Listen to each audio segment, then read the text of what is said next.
ओम श्री गुरुदेवाय नमः। आप सभी को मेरा सादर प्रणाम।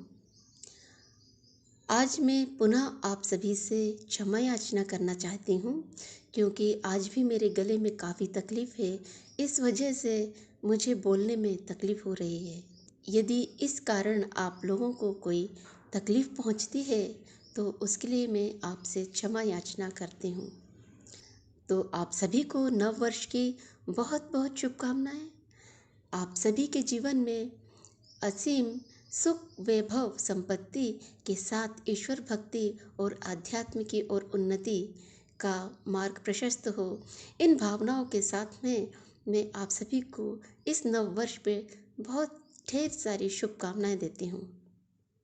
तो आज हम परम पूज्य गुरुदेव जी द्वारा रचित उनकी कृति हमारी वसीयत और विरासत का अध्ययन कर रहे हैं, जिसके अंतर्गत आज हम 5वें अध्याय के तीसरे भाग को सुनने वाले हैं। तो आइए परम पूज्य गुरुदेव जी, वंदनीय माता जी और माँ गायत्री को हम शत शत नमन करते हैं। उनसे निवेदन करते हैं कि वे सदैव अपनी असीम कृपा और अपना वात्सल्य हम सभी पर बनाकर रखें। तो इन्हीं भावों के साथ में हम इस अध्याय का आरंभ करते हैं।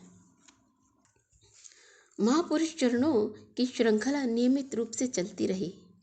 जिस दिन गुरुदेव के आदेश से उस साधना का आरंभ किया था, उस दिन घृतदीप की अखंड ज्योति भी स्थापित की। उसकी जिम्मेदारी हमारी धर्म पत्नी ने संभाली, जिन्हें हम भी माता जी के नाम से पुकारते हैं।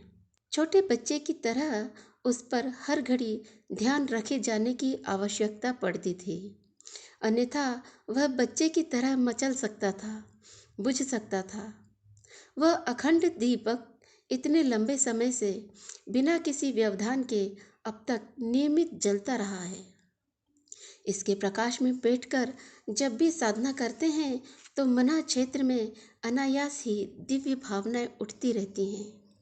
कभी किसी उलझन को सुलझाना अपनी सामान्य बुद्धि के लिए संभव नहीं होता, तो इस अखंड ज्योति के प्रकाश किरण अनायास ही उस उलझन को सुलझा देती।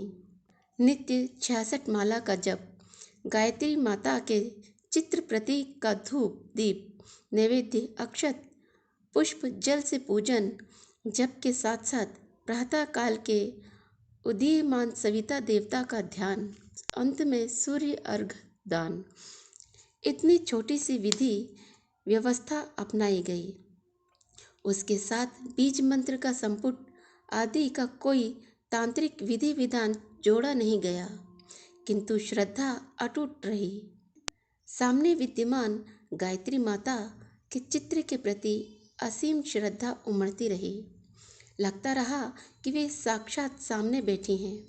कभी कभी उनके आंचल में मुंह छिपाकर प्रेम आश्रु बहाने के लिए मन उमड़ता। कभी ऐसा नहीं हुआ कि मन न लगता हो, कहीं अन्यत्र भागा हो। तन्मयता निरंतर प्रगाढ़ स्तर की बनी रही। समय पूरा हो जाता तो अलग अलार्म बजता, अन्यथा उठने को जी ही नहीं करता था। तन्मयता निरंतर प्रगाढ़ स्तर की बनी रही। समय पूरा हो जाता तो अलग अलार्म बजता, अन्यथा उठने को जी ही नहीं करता था। उपासना क्रम में कभी एक दिन का भी विघ्न न आया। यही बात अध्ययन के संबंध में रही। उसके लिए अतिरिक्त समय न निकालना पड़ता। कांग्रेस के कार्य के लिए प्रायः काफ़ी दूर चलना पड़ता। जब परामर्श या कार्यक्रम का समय आता तब पढ़ना बंद हो जाता। जहाँ चलना आरंभ हुआ वहीं पढ़ना भी आरंभ हो गया। पुस्तक साइज के 40 पन्ने प्रति घंटे पढ़ने की स्पीड रही।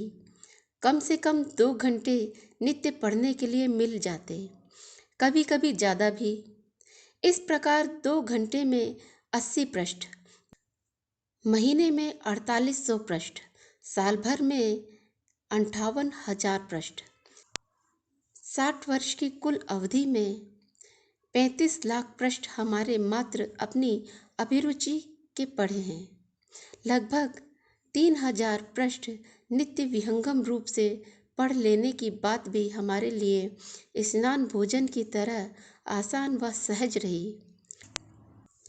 यही क्रम प्रायः 60 वर्ष से अधिक समय से चलता आ रहा है और इतने दिन में अगणित पृष्ठ उन पुस्तकों के पढ़ डाले जो हमारे लिए आवश्यक विषयों से संबंधित थे। महापुरुष चरणों की समाप्ति के बाद समय अधिक मिलने लगा। तब हमने भारत के विभिन्न पुस्तकालयों में जाकर ग्रंथों पांडुलिपियों का अध्ययन किया। वह हमारे लिए अमूल्य निधि बन गई। मनोरंजन के लिए एक पन्ना भी कभी नहीं पढ़ा है। अपने विषयों में मानो प्रवीणता की उपाधि प्राप्त करनी हो, ऐसी तन्मयता से पढ़ा है। इसलिए पढ़े हुए विषय मस्तिष्क में एकीभूत हो गए। जब भी कोई लेख लिखते थे या पूर्व में वार्तालाप में किसी गंभीर विषय पर चर्चा करते थे तो पढ़े हुए विषय अनायास ही स्मरण हो आते। लोग पीठ पीछे कहते थे, यह तो चलता फिरता एनसाइक्लोपीडिया है। अखंड ज्योति पत्रिका के लेख पढ़ने वाले उसमें इतने संदर्भ पाते कि लोग आश्चर्यचकित होकर रह जाते और सोचते हैं कि एक लेख के लिए न जाने कितनी पुस्तकों और पत्रिकाओं को पढ़ा होगा। पर सच बात इतनी ही है कि हमने जो भी पढ़ा है उपयोगी पढ़ा है और पूरा मन लगाकर पढ़ा है। इसलिए समय पर सारे संदर्भ अनायास ही स्मृति पटल पर उठ आते हैं। यह वस्तुतः हमारी तन्मयता से की गई साधना का चमत्कार है। जन्मभूमि के गांव में प्राथमिक पाठशाला थी। सरकारी स्कूल की दृष्टि से इतना ही पढ़ा है। संस्कृत हमारी वंश परंपरा में घुसी हुई है। पिताजी संस्कृत के असाधारण प्रकांड पंडित थे। भाई जी भी। सबकी रुचि भी उसी ओर थी। फिर हमारा पैतृक व्यवसाय पुराणों की कथा कहना तथा पुरोहित्य रहा है, सो उस कारण उसका भी समुचित ज्ञान हो गया। आचार्य तक के विद्यार्थियों को हमने पढ़ाया है, जबकि हमारी स्वयं की डिग्रीधारी योग्यता नहीं थी। इसके बाद अन्य भाषाओं के पढ़ने की कहानी मनोरंजन है। जेल में लोहे के तसले पर कंकड़ की पेंसिल से अंग्रेजी लिखना आरंभ किया। एक दैनिक अंक लीडर अखबार का जेल में हाथ लग गया था। उसी से पढ़ना शुरू किया। साथियों से पूछताछ कर लेते। इस प्रकार 1 वर्ष बाद जब जेल से छूटे तो अंग्रेजी की अच्छी खासी योग्यता उपलब्ध हो गई। आपसी चर्चा से हर बार की जेल यात्रा में अंग्रेजी का शब्दकोश हमारा बढ़ता ही चला गया एवं क्रमशः व्याकरण भी सीख लिया। बदले में हमने उन्हें संस्कृत एवं मुहावरों वाली हिंदुस्तानी भाषा सिखा दी। अन्य भाषाओं की पत्रिकाएं तथा शब्दकोश अपने आधार रहे हैं और ऐसे ही रास्ता चलते अन्यान्य भाषाएं पढ़ ली हैं। गायत्री को बुद्धि की देवी कहा जाता है। दूसरों को वैसा लाभ मिला या नहीं, पर हमारे लिए यह चमत्कारी लाभ प्रत्यक्ष है।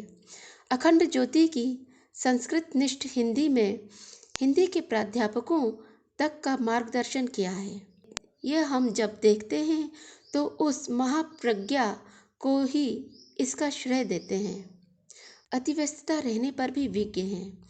ज्ञान की विभूति इतनी मात्रा में हस्तगत हो गई जिसमें हमें परिपूर्ण संतोष है और दूसरों को आश्चर्य।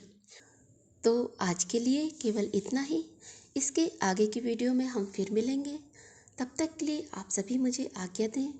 एक बार पुनः यदि मुझसे कहीं कोई भूल हुई है, कोई चूक हुई है या किसी कारणवश या तकनीकी कारणवश आपको कोई असुविधा पहुंची है तो मैं आप सभी से करबद्ध क्षमा याचना करती हूँ। यदि आप सभी को मेरा यह चैनल पसंद आता है तो इसे लाइक करें, शेयर करें तथा सब्सक्राइब करना बिल्कुल भी ना भूलें। साथ ही बेल के आइकन को प्रेस करके ऑल पर क्लिक करें ताकि हमारे सारे ही नोटिफिकेशंस आपको समय पर उपलब्ध हो सकें। तो जाने से पूर्व आइए हम परम पूज्य गुरुदेव जी, बंदिनी माता जी और माँ गायत्री को एक बार पुनः सादर प्रणाम करते हैं और उनका वंदन करते हैं। तो इन्हीं भावों के साथ में मैं आप सभी से विदा लेती हूँ। तो दोबारा हम मिलें, तब तक के लिए आप सभी को मेरा सादर प्रणाम।